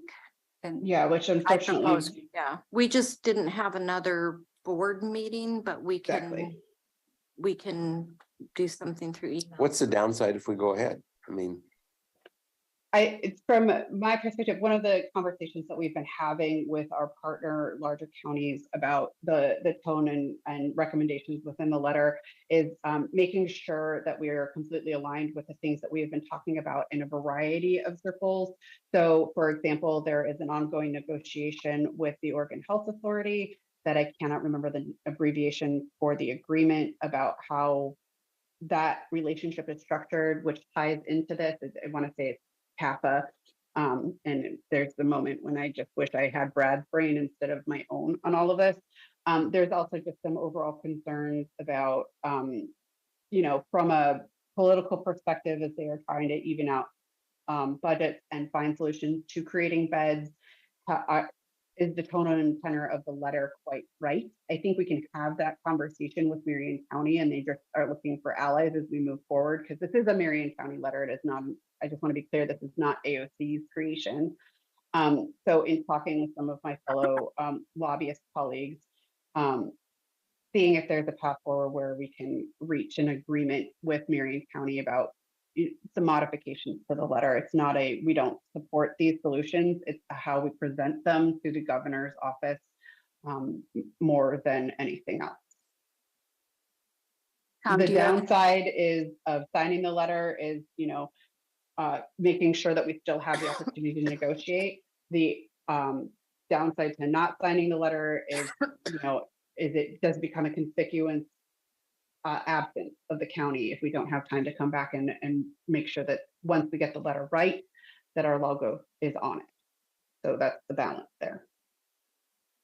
I would always defer to Aaron on issues of dealing with the state. The state has not been nice. So they called me a liar in a meeting when I was telling the truth. So I'm not happy with them. And I was telling the truth, by the way. we assume that all Yeah, the so I will defer to Erin because she knows stuff better than me, but the state needs to be pushed, and I don't know that they're ever going to produce the beds. And I mean, I've heard that they don't have the staffing, and that's true. Neither do we, and they're sending the patients here.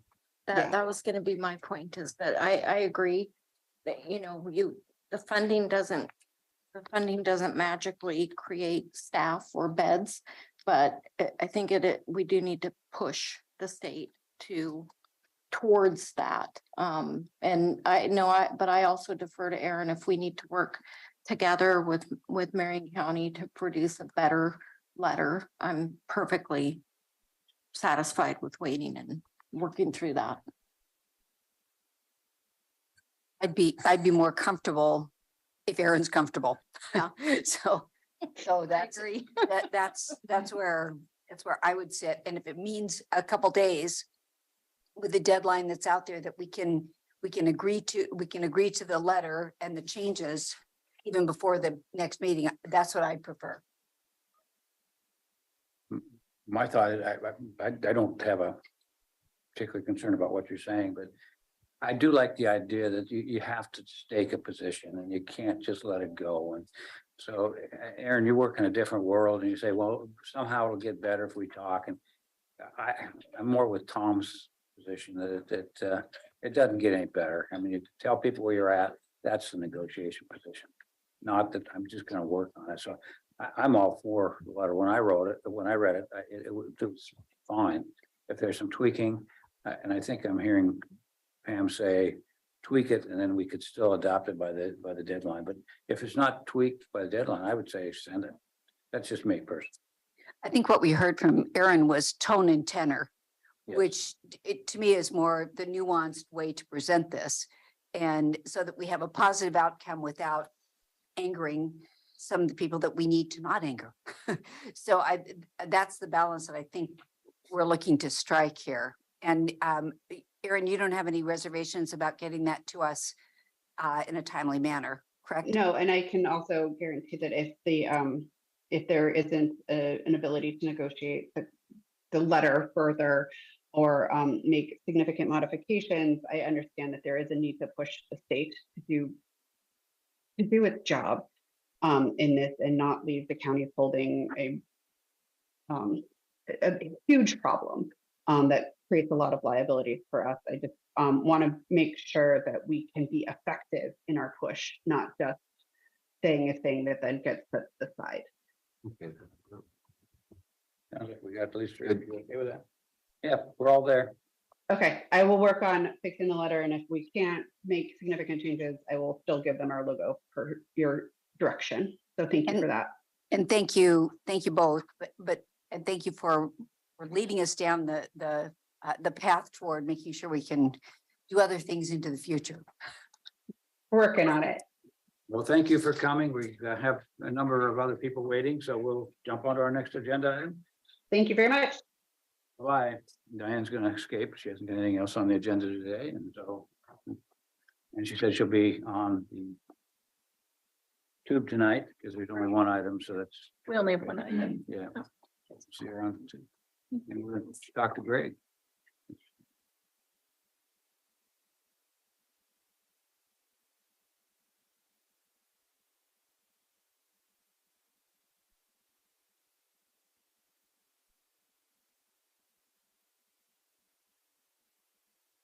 Good afternoon, Commissioners. For the record, my name is Greg Munn in the County Finance Office, and the purpose of today's agenda item is to present the fiscal 23-24 county fee schedule. And the county fee schedule is a very normal process for local governments. It's a way that the county can collect revenue that to offset costs that we provide services to a particular group. It also fits in with our philosophy of full cost recovery, as well as we've been talking about that. So this process is usually happens over two meetings. One is a work session meeting like we have today, where we'll talk to you about the changes in the fee schedules from last year or from this year to propose next year. And then we'll come back at budget adoption. And one of the items that we'll ask that you adopt is the updated fee schedule for the year. So I'm going to introduce, I want to introduce Chris Weber here, and also Ting Ting Wang, just in the back of the room there. I just want to note that, see, Chris started in April. Yeah, about a month ago. About a month ago. Welcome. So why wait? And Ting Ting picked up the two of them, particularly Ting Ting, picked up the development of the fee schedule process. And that means collecting all of the fee updates from all the departments in the county this year, after two of our longtime employees left that comprised almost 60 years worth of experience. So it's a new heavy lift for a couple of new folks. So they've done a great job. And I just wanted to acknowledge that, and I'll turn it over to Chris. Thank you. So today's the work session for the proposed fee schedule for FY 23-24. Just saying who are for the record. Chris Weber.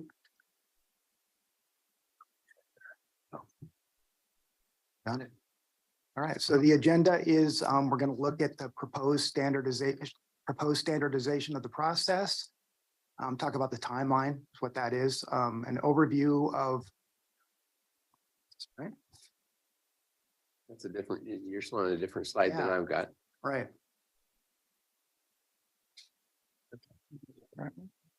And once of the IT guys like to do that, it's tomfoolery on you, Chris. Welcome to work session, and That's not what's posted. no, that's not the one that's On the in here. Can you click on the link in the agenda? Right. Yeah. Highlights, yeah. Yeah. The only difference is we don't have that first bullet. That looks pretty good. Yeah, that one, we've got that one. It's, That is standardization. yeah, ours There we go. doesn't say the same thing. Ours says fee schedule process on the one before this. So it doesn't say standardization, but This is part What of they have. Chris's that's right. Right. orientation. Yeah. So why don't you just ignore? I think the important thing is about like slide 4 and on. Sure. So why don't we move forward? I guess I should say, we're going to talk about the timeline of the fee schedule. We're going to hit on department highlights of the most significant changes and then talk about next steps. So the fee schedule process is in December, finance sends departments an Excel workbook for their department of all the current year adopted fees. The departments have from December to March to review it, make changes. In March, they resubmit their proposed fee schedule for the next year to finance. In May, the board work session on changes happens. That's today. And then on June 20th, the board's going to adopt the proposed fee schedule for 23-24.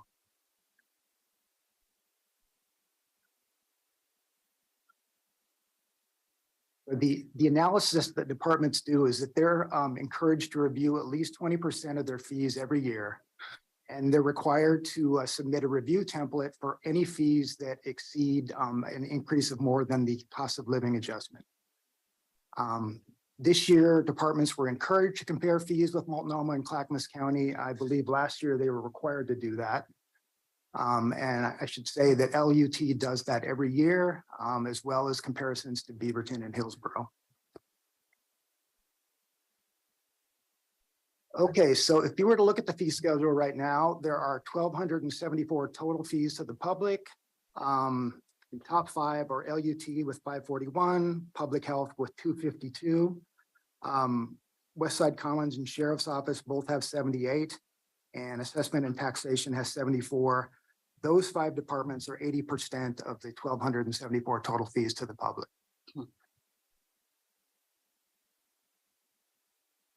So focusing only on what has changed from last year, of the 1,274 on the last slide, 606 there are 606 fee schedule changes, which is about half. Almost all of them went up, 597 out of 606. There are 3 minor decreases. There are 6 fee structure changes, like for instance, when a fee changes from a percentage to a flat rate, that's a structure change. There are, this slide isn't right, there are 14 new fees, which is still 1% of all fees, and there are 3 fees to be removed because they're obsolete.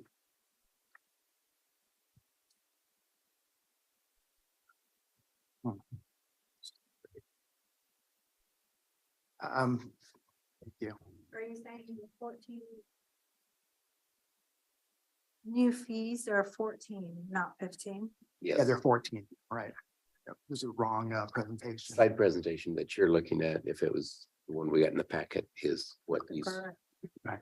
So I'm going to go off the real one here. So And I think for the record, we'll change this presentation, right? We'll update. Okay. I think the verbiage is the same. It's just the layouts differently, with the exception of 14 and 15. But that's the only one Right. so far that has been Right. different. So I have a slide now that says a bunch of fee changes were already approved in February through RNOs. So of the 164 public health changes, 104 were approved in February for EHS. And those led to increases of 3% to 191%. Those are all effective on 7/1. So those are already reviewed and approved. I think the correct one is I'm seeing a voting right now. Oh. Yeah. Nice. Yeah. Wait a minute.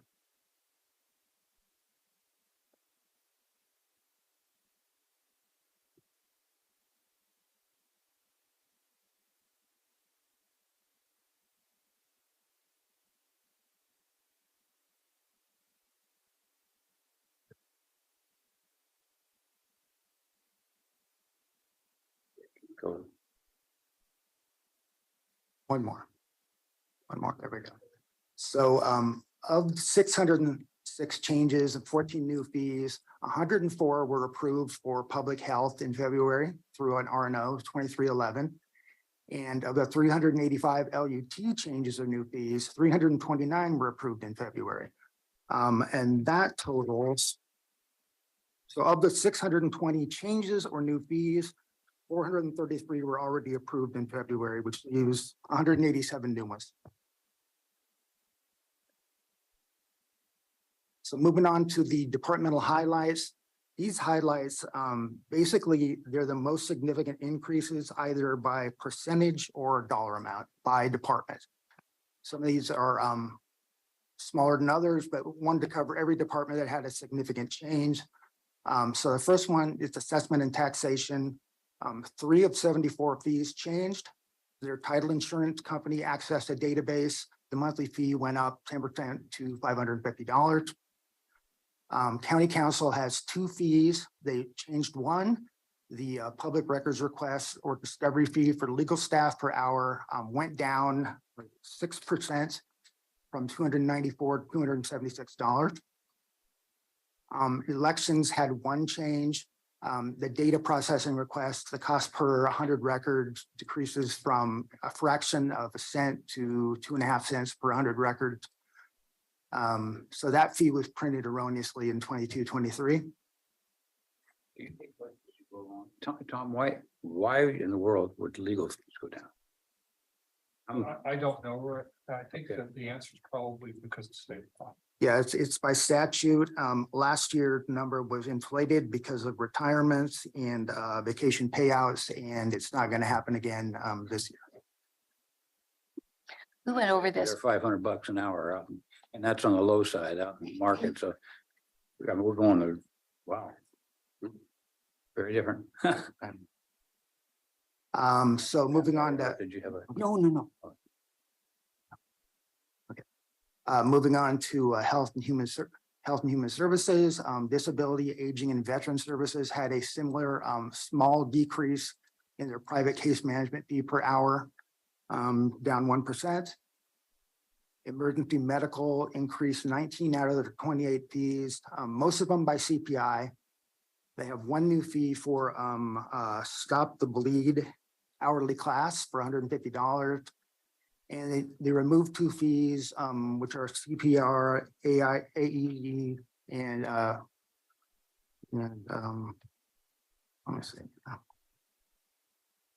And first aid classes for nonprofit organizations. So Marnie, so the fees that we approved for the new ambulance service, does that come under that as well? Because those were, we just authorized them to increase their fees to get reimbursed by the health insurance company. So does that Right, that fall into this? it will fall, it's within fees, but not the previous slides. Is that what Okay. you're asking? Yeah, because I expected to see it It- in that previous slide, but it's different, huh? It's not, because it's not a fee we charge, it's a fee we authorize ambulance okay. company to charge. So that was approved through a Good point, separate thank you. process. Next slide, Department of Health and Human Services 2. Public health increased 155 out of 252 fees. 99 of those were a result of the RNO in February, which leaves 56. There were 47, what are those? Subsurface is a site inspection fee, increased 5%. And then the most significant fee increases are fees for recreational parks, revisits. Already been out once, so a revisit and organizational camp revisit are up 45% from $209 to $303. And this is kind of where the new fees are. 9 of the 14 are here. So there are 3 expedited schools reviews between 1306. That's not the right number. Between 1370 and 1815, there are 4 childcare facility inspections expedited between 1360 and 1815. And then there are 2 single license event fees for nonprofit organizations. Those are food license fees at events.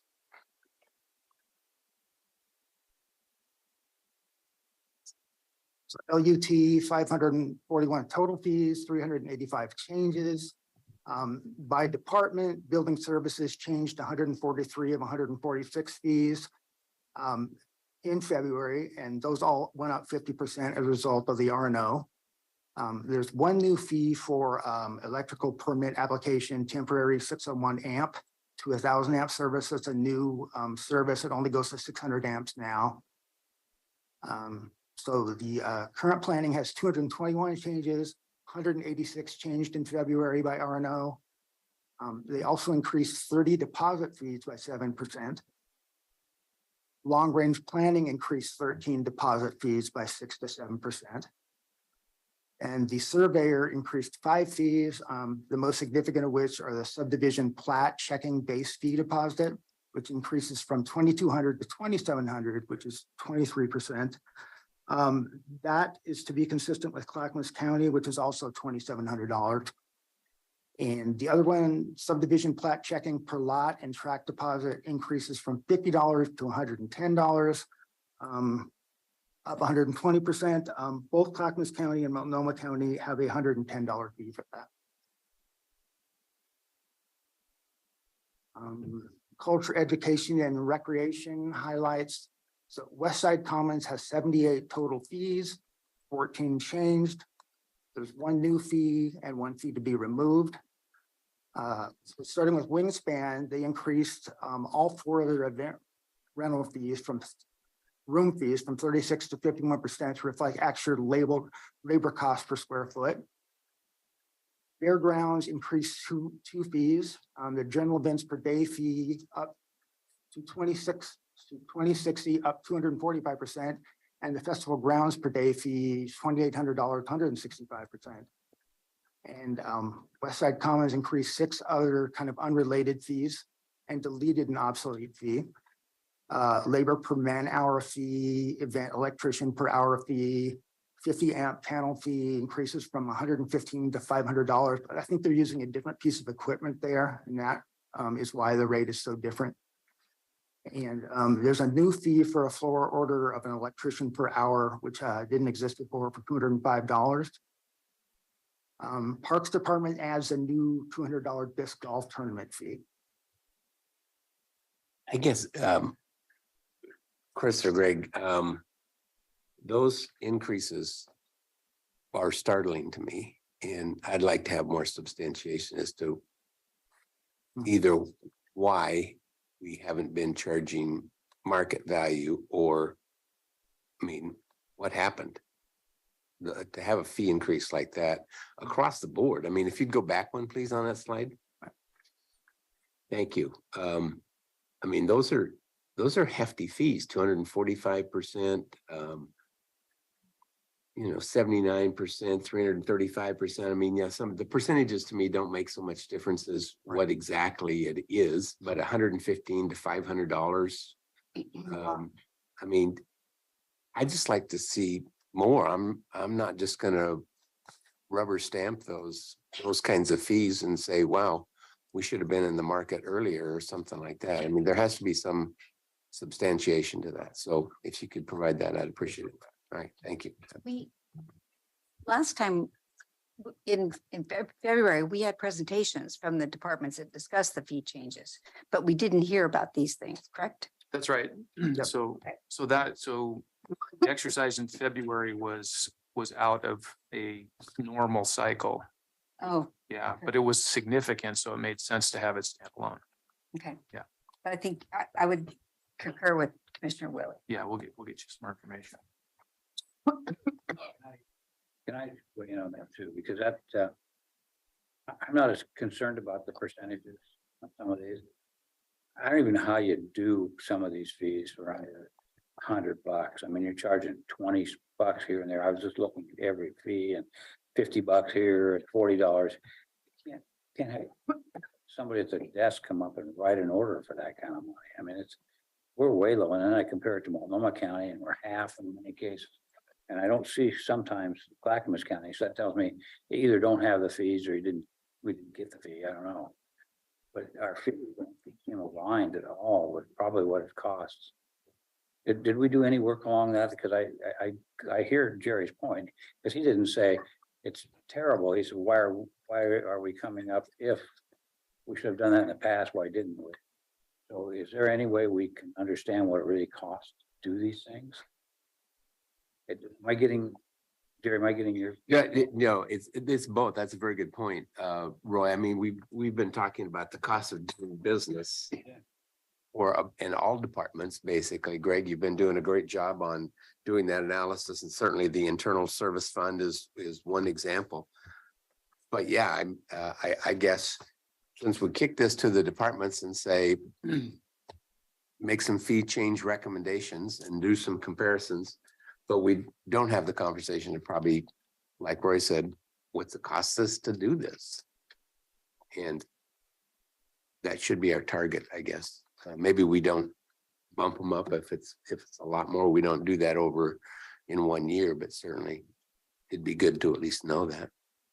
Yeah, and this is just one component of making sure that we're fully recovering our cost of providing services correctly, or at least with an explanation over time. And I think there's going to be some of these that, for example, for $20 to just sit there, you know, we just need to dig into more of those details, but this will be part of the exercise as we move forward, not just with our internal cost allocation plan, but also our external cost recovery scope. So, you know, I haven't been here long enough to know how the county has dealt with this in the past, but it's on our list. It's one of our areas that we want to make sure we look at and we can explain it well and understand it and is reasonable. Yeah. All right. Thank you.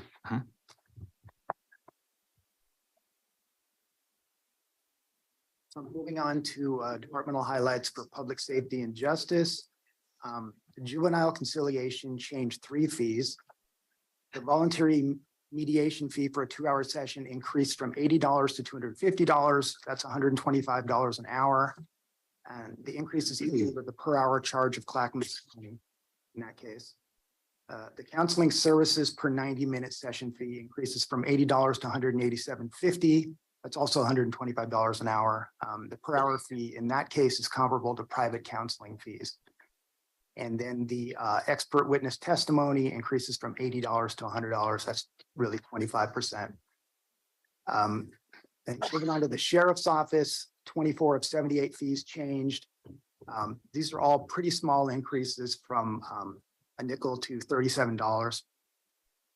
And then a small change for the law library that adds a new fee to allow charging for computer accessories like earbuds and flash drives at cost.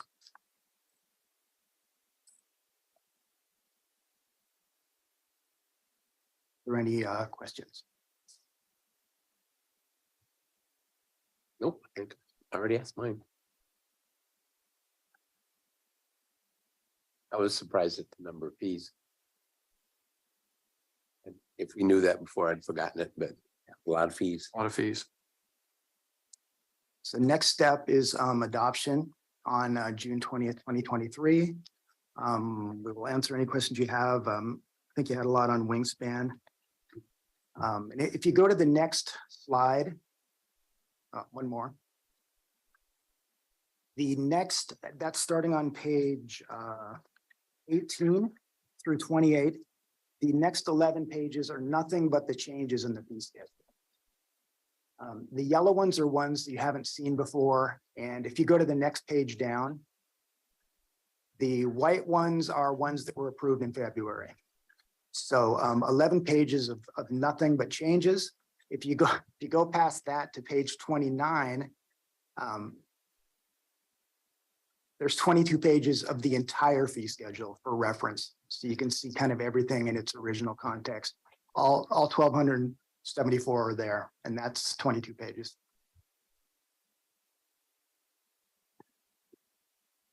Chris, great presentation. A lot of numbers and a lot of increases and decreases. I have a question for you. Some of the fees, and I'm reflecting back to actually something Commissioner Treese just said about LUT and the environmental health fee increases. It was a bit of an extensive process. It was a really robust. There's multiple stakeholders that were involved. Looking at the spreadsheet, some of them doesn't need that robust of a conversation. I think it's just the system balancing the needs and the cost inflations and whatnot. But some of them have a significant impact to Washington County and Washington County's residents. Is there a plan to disaggregate these fees to figure out which one have most impact and then get people involved? Because some of them could potentially, the unintended consequences could be inaccessibility, right? Like some things become inaccessible to the community, and I don't think that's our intention. So I'm just wondering if you could talk us through about the process of how do we figure out. So I would say that's a component of our overall fee review each year we do. So as finance takes a bigger, more centralized role in this, we'd want to make sure we considered that so that as we're collecting that information, it's not just an administrative task about collecting changes, but also about, what's the impact in the community of these changes? Are they minor impacts, just normal cost of living adjustments, or are they going to provide or going to potentially cause some significant impact in the community? You're referring to all those little, which I used to do all the time when I was younger. We'd be out with some service groups selling things and you have to get some permit and you're saying, gee, the permit's more than the doggone revenue we're gonna raise. And so that's what she's referring to, I think. Mhm. Like farmers markets, little Toronto puck wagons and Christmas tree sales and anything that, you have a fee for. Or potentially the wingspan. Yeah, Could that happen. could be too. Mhm.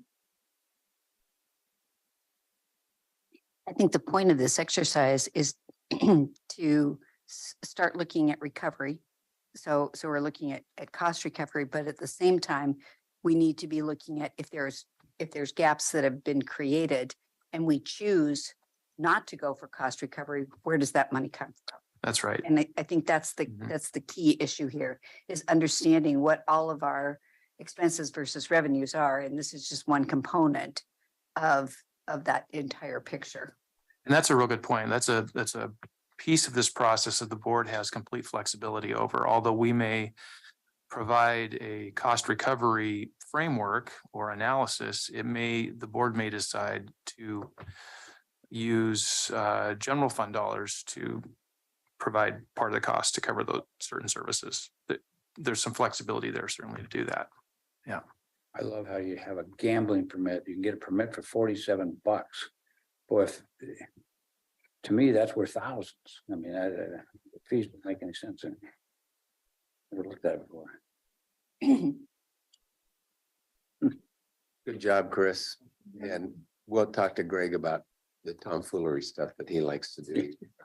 Still switching the slide thing and everything else, Very nice job. Thank you. Yeah, welcome to the county, Chris. Yeah, both of you, welcome. Thank you. Do we need a break or do you want to plow into the exec session? This is gonna be 30 minutes. Not even that. How long do you think?